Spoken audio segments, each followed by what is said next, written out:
오늘 PPI가 여전히 높은 상황으로 나왔지만 여튼 시장 예상은 소폭 뒤떨어졌습니다. 물가 걱정이 되는 상황이지만 여튼 증시는 예측치보다 높느냐 낮느냐로 요즘은 결정이 되는 것 같아요. 어제 하락했던 증시가 오늘은 나스닥 위주로 빠르게 위로 올라주면서 지금 투심은 모든 걸 무시하고 오르는 장이다. 이것저것 따지면서 재는 사람만 점점 포모에 빠지는 장이다. 이런 점을 다시 한번 일깨우고 있습니다. 빅스 지수도 크게 빠졌습니다. 오늘도 이런저런 이슈가 있었는데요. 오늘 일단 30년물 입찰 얘기부터 먼저 전해드리겠습니다. 어제 10년물이 거의 최악의 입찰 결과 보였죠. 오늘 30년물도 그렇게 좋은 결과는 아니었습니다만 어제 10년물만큼 패닉 수준의 결과가 나오진 않았습니다. 그러니까 채권 입찰 패닉이 연이틀 나지는 않았다. 이 정도로 의미부여할 수 있을 것 같아요. 그래서 오늘 PPI 결과와 30년물 입찰 모두를 소화한 장기물 30년물 금리는 이렇게 하루 종일 왔다 갔다 횡보하는 그런 모습을 보였다. 이렇게 전해드립니다. 오늘 라가르드가 나왔죠. 연준 들으라고 호기롭게 얘기를 했습니다. 과거 이창용 한국은행 총재가 우리는 정부에 독립적이지만 연준에 독립적이진 않다. 이렇게 솔직한 얘기를 해서 화제를 끈 바가 있는데 사실 전 세계 어느 누가 그 연준에 진정으로 독립적일 수 있겠어요. 특히 중앙은행 입장에서는요. 근데 오늘 라가르드는 이렇게 얘기를 호기롭게 했습니다. 이날 ECB는 기준금리를 4%로 유지를 했는데요. 라가르드는 그 기준금리 동결하면서 우리는 데이터에 의존하고 있지 연준에 의존하지 않는다. 그러면서 시장에 거의 합의된 의견인 6월 ECB 금리 인하를 사실상 인정하는 그런 태도를 보였습니다. 연준 파월이 몇 달 전에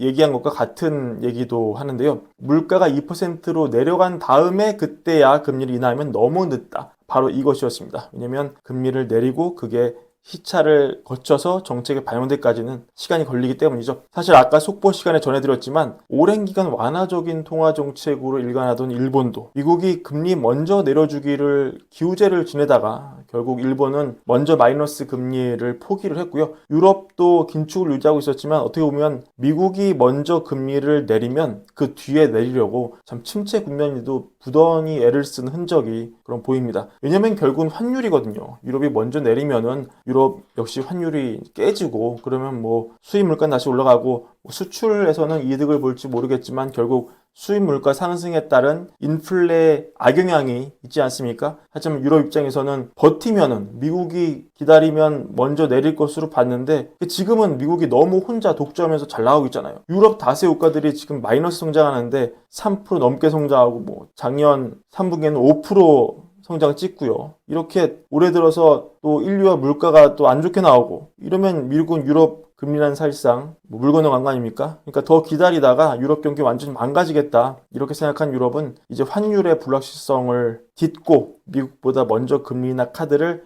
꺼낼 수밖에 없는 상황에 내몰렸습니다. 물론 유럽의 CPI가 미국의 CPI보다는 조금 더 안정적인 상황인 것도 영향을 미칠 수 있었을 겁니다. 하지만 미국이나 유럽이나 이 레스트 마일 서비스 물가가 끈적끈적하다는 것은 큰 차이가 없기 때문에 유럽 입장에서는 결국 환율에 대한 리스크 하나 그리고 자칫 먼저 내렸다가 물가가 다시 올라가고 경제 활력까지 안 돌아버리면은 최악의 국면, 스태그플레이션에 빠질 수 있는 그런 리스크를 안고 내리는 결정이 되겠습니다. 여튼 3월 CPI는 시장에 상당한 충격이었고 PPI도 높게 예측한 시장의 예상보다 낮았다 뿐이지 결코 낮은 게 아닙니다. 그러니까 CPI로 물가는 정말 우려스러운 상황인 것은 분명한 사실인데요. 그래서 월가 일각에서는 도대체 이 파월의 분석, 더 나아가 연준의 분석, 이 논리 중에 어디에 허점이 있는 것이냐 지금 여러모로 분석이 나오고 있는데 다각도로요. 그 중에 하나의 시나리오가 이 파월이 강조하는 이민의 순효과를 너무 편향되게 해석한 게 아니냐 이런 얘기가 나옵니다. 어떤 얘기냐면 파월이 최근 들어서 계속 밀고 있는 시나리오가 있죠. 경제 성장과 디스인플레가 동시에 일어날 수 있는 핵심 동인 중 하나가 이민이다.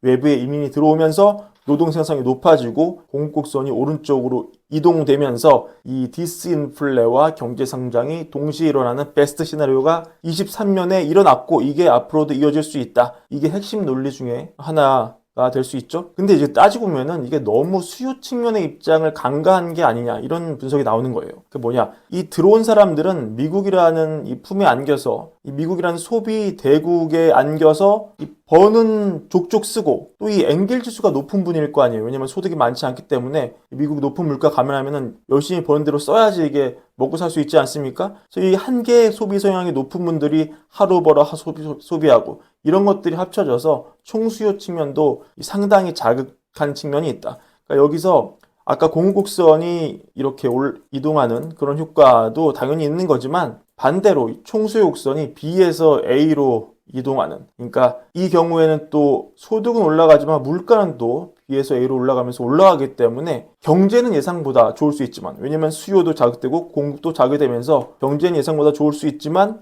이 디스인플레 효과는 반감되는 것이죠. 근데 또 이렇게 생각하는 견해도 있습니다. 역설적으로 이런 이유로 물가가 못 내려오는 것이라면 경제가 겹으로 좋은 거잖아요. 얘 오른쪽 가고 얘 오른쪽 가고. 그래서 역설적으로 이 의견을 내놓은 이 제프리스의 최신 의견 들어오면은 이렇게 얘기합니다. 금리 그딴 거 신경 쓸 필요가 없다. 이런 얘기 내놓습니다. 지금 이렇게 총수요, 총공급 다 경제 성장을 지원하는 그런 상황이기 때문에 지금 금리가 내려가지 않아도 증시가 오르는데 아무런 지장이 없다는 거예요. 오히려 경제만 놓고 보면 좋다는 거죠. 그래서 이 제프리스의 데이빗 제르보스가 말하기를 연준의 금리 인하 여부와 관계없이 위험자산이 더 잘 될 수 있다. 이런 얘기합니다. 제르보스는 좋은 이 경제 뉴스를 바탕으로 미국 주식이 상승 추세를 이어갈 것으로 예상하고 이는 더 오랫동안 높은 금리를 유지하는 에너지를 압도할 것이다. 이렇게 분석을 합니다. 당초 이런 얘기를 해요. 당초에 6번의 금리 인하를 시장이 기대한 것 자체가 우스운 일이다. 이거는 전혀 현실적이지 않고 사실은 그래서 지금은 금리가 그렇게 제한적인 게 아니다. 심지어 연준 대차 대조표를 보면은 오랜 기간 했던 양적 완화의 잔재가 아직도 남아있다. 지금 종료됐지만 BTFP 같은 것도 뭐 그런 좋은 예가 될 수 있겠죠. 그래서 이 사람이 이렇게 전망을 하는데 시장이 오랫동안 높은 금리 수준 때문에 경제에 대한 파멸을 예측했지만 사실 그들이 놓친 것은 이 자극적인, 여전히 완화적인 연준의 대차 대조표였다. 그래서 제르보스는 주식이 이 경제 성장 시나리오를 바탕에 깔고 연준의 금리 압력보다 이게 우위를 점하면서 증시가 계속 상승 추세를 재개하는 상황이 펼쳐질 것이다. 이렇게 분석을 하고 심지어 이런 얘기까지 합니다. 작년에 금리 인하를 하지 않은 파월 의장은 되게 잘했고 그래서 폴 볼커가 그를 자랑스러워할 것이다. 이 얘기는 뭐 여러분들이 다양한 생각하실 것 같은데 제르보스의 생각은 그렇습니다. 그리고 인플레 데이터 나온 이후에 이 연은 위원들이 많이 나와서 얘기할 텐데 오늘은 존 윌리엄스 뉴욕 연은 총재가 등판했습니다.